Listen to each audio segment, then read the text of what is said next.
Britain once built lorries that could run rings around almost anything else on the road, machines so tough, so well-engineered that drivers stayed loyal to them for decades. Names like ERF, Atkinson, Guy, and Foden were not just brands, they were a way of life, but somewhere between corporate buyouts, European competition, and the grind of time. Those legends got buried. Today, intense industry is pulling 10 of the greatest forgotten British lorries back into the spotlight, right where they belong. Stick around because number 1 is going to surprise you. Number 10, the Foden S21 Spaceship, 1958 to 1969. Here is a lorry that looked like it had rolled off a film set. In 1958, Foden, the Cheshire-based manufacturer with roots going back to 1856, made a decision that would permanently change the direction of British cab design. They became the first manufacturer in Britain to use lightweight glass-reinforced plastic, GRP, in cab construction. What came out of Sandbach as a result was the S21, and nothing on the roads looked remotely like it. The commercial vehicle press handed it nicknames almost immediately. Some went with the spaceship. Others went with the Sputnik, which made a lot of sense given that the Soviet satellite had just gone up in 1957. For a brief period, it was even called the Sabrina, a nod to the famously well-proportioned TV personality of the era, Norma Sykes. 3 nicknames before most lorries even had one. That tells you everything about the impression it made. The reason this lorry earns a place on this list is straightforward. The S21 brought a completely new silhouette to British roads.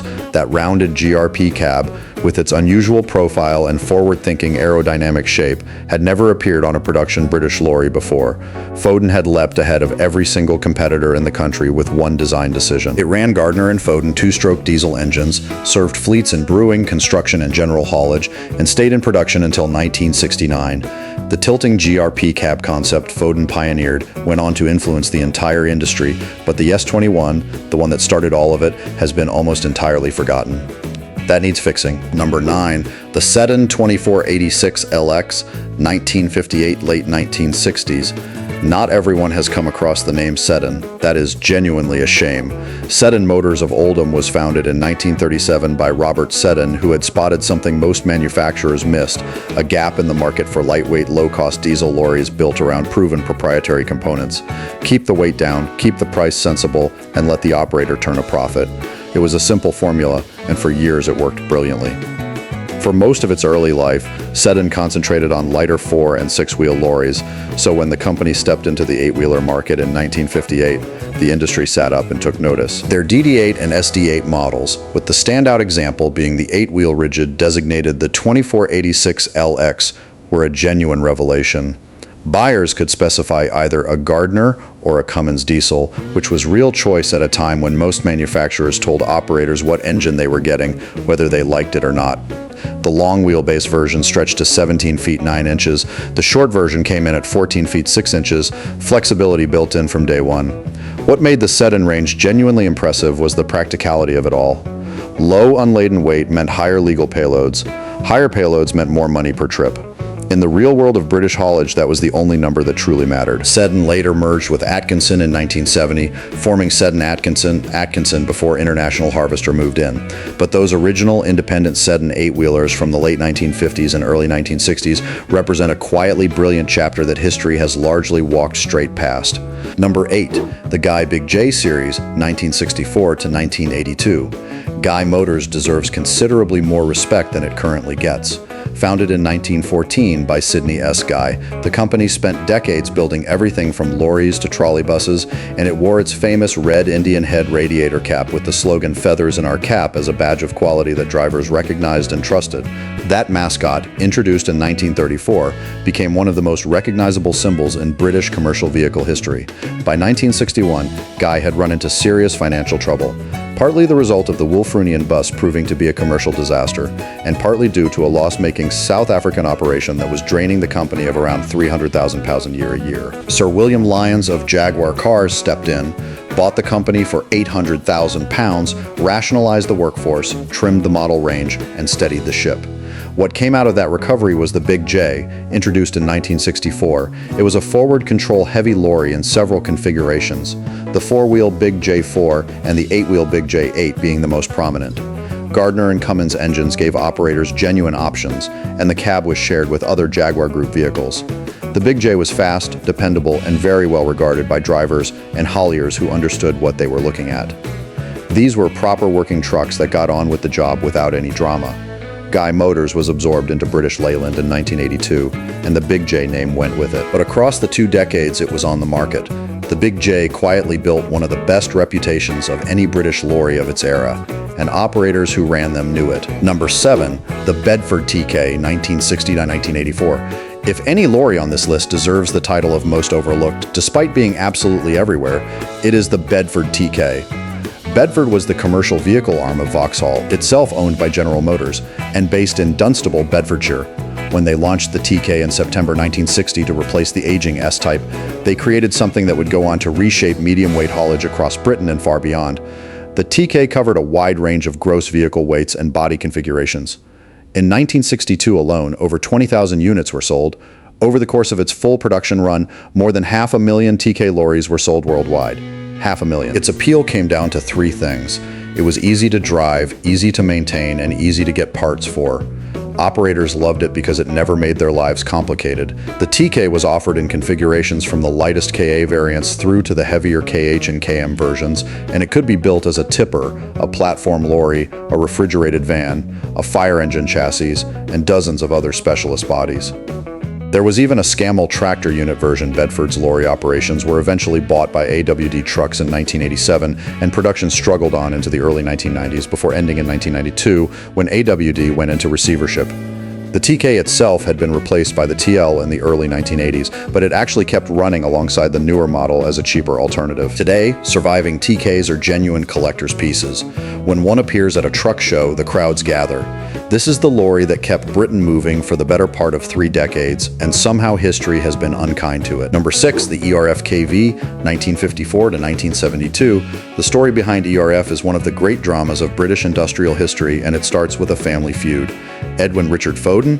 Yes, that Foden was forced out of the very company that bore his family's name. He took the settlement money, relocated to Sandbach in Cheshire, and with his son Dennis built a rival concern from scratch in 1933. That rival concern became ERF, and it turned out to be a very good rival indeed. The KV cab, launched in 1954, with a prototype built in 1952, was one of the most distinctive and celebrated lorry cabs in British history. In an era when most cabs were boxy and purely functional, the KV stood out for its curved split-screen windscreen and a striking oval grille that gave the whole vehicle an almost futuristic face. The cab used curved glass, one of the first applications of curved glazing in any commercial vehicle, which caused the manufacturer Triplex considerable difficulty given the complexity of the shapes involved. Innovation rarely comes without friction. Operators fell hard for the KV, fitted typically with a Gardner engine, which was ERF's engine of choice for most of its independent history. The KV became a legend on British roads. A semi-forward control version offered the remarkable luxury of 3 seats in the cab, which proved especially popular with brewery operators needing an extra man on board.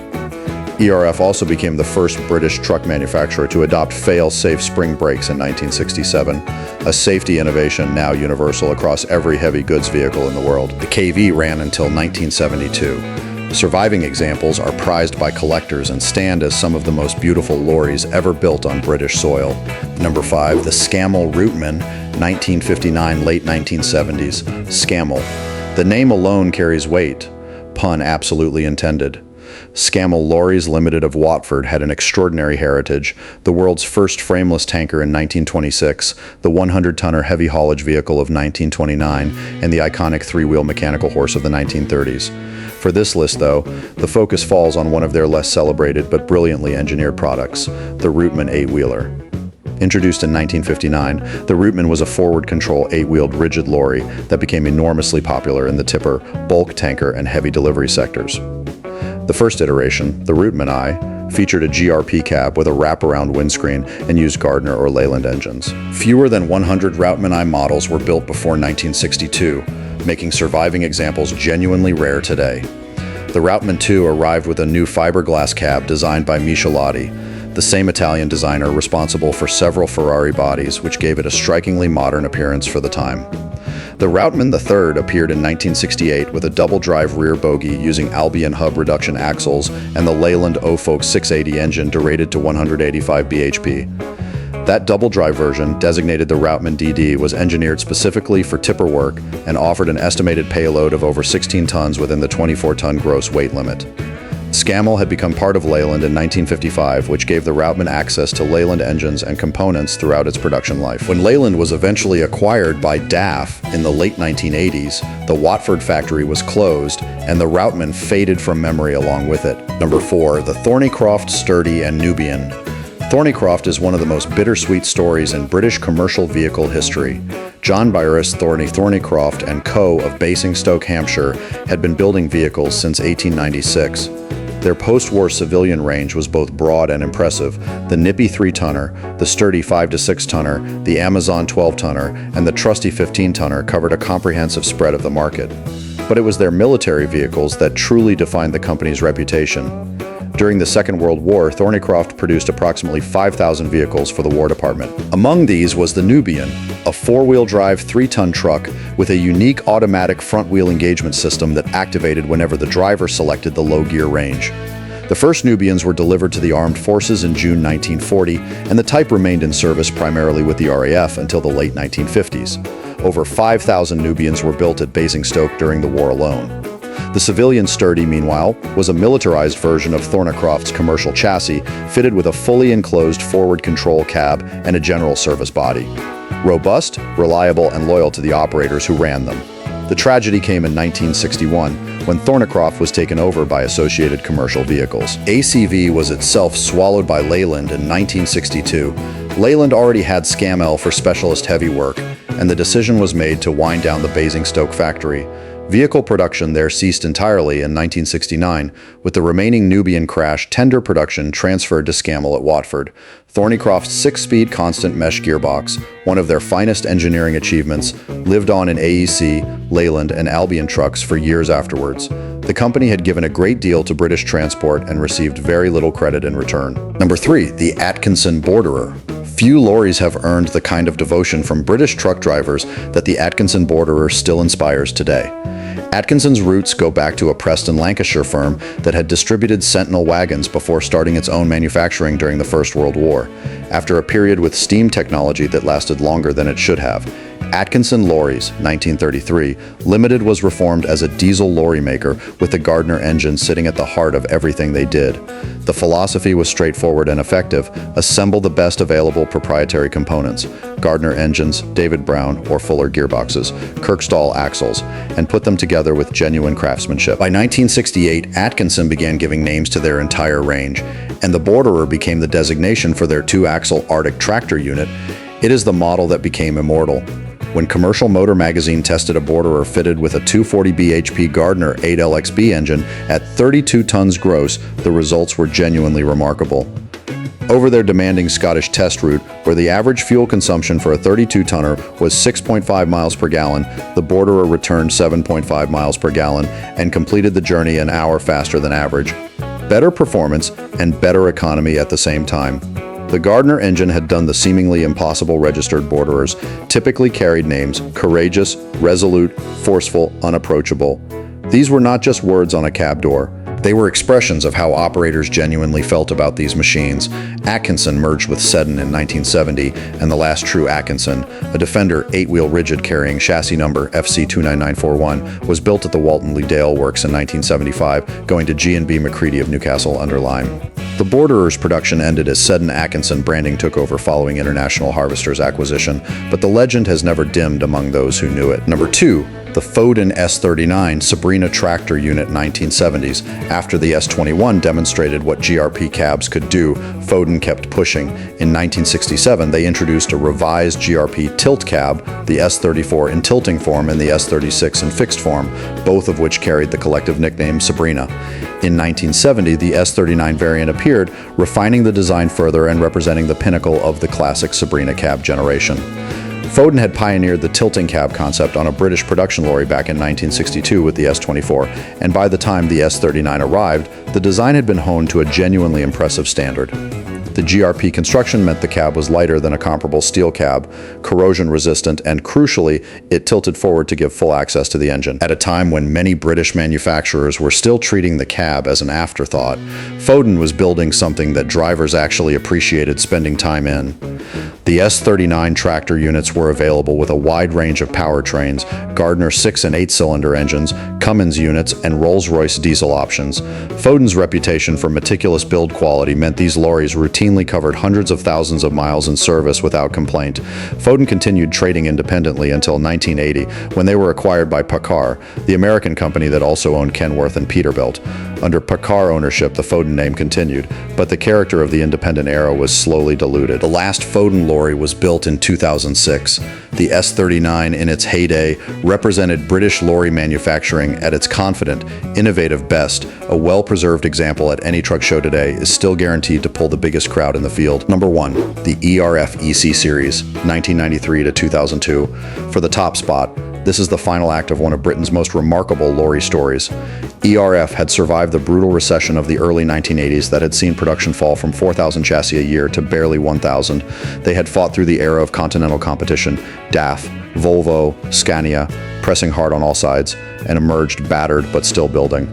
By 1993, ERF's Diamond Jubilee year, the company launched what would become its greatest ever product, the EC Series. The EC Series was the last completely new product designed and built during ERF's independent family ownership, and it was a genuine masterpiece. The cab was entirely new, larger, ergonomically designed, with a dashboard that wrapped around the driver in a way unprecedented for an ERF. It came in day cab and sleeper cab variants, and the design was ambitious enough that it was specified to be 80% recyclable, an extraordinary environmental commitment for a commercial vehicle manufacturer in 1993. That detail alone tells you something about the mindset of the people building it. The flagship model was the Olympic, an EC with a super high cab offering over 6 feet of interior headroom, built-in lockers, a microwave oven, air conditioning, velour seats, carpeting, tinted windows, and plush curtains. This was ERF telling the world that a British truck could match anything coming out of Sweden or the Netherlands. Powertrains included the Cummins L10 and later the M11, the latter featuring fly-by-wire throttle, full modular engine management, and a telematic function that allowed live engine data to be downloaded via a link while the truck was still in service. Standard power for tractor unit spec was 380 bhp, but a load-sensing ECU could push that to 420 bhp on a demanding climb. There was also an EC12 fitted with a Caterpillar C12 engine, around 90 examples ever built, and an EC7 with a 7-liter Caterpillar unit, of which approximately 27 were built for the UK market.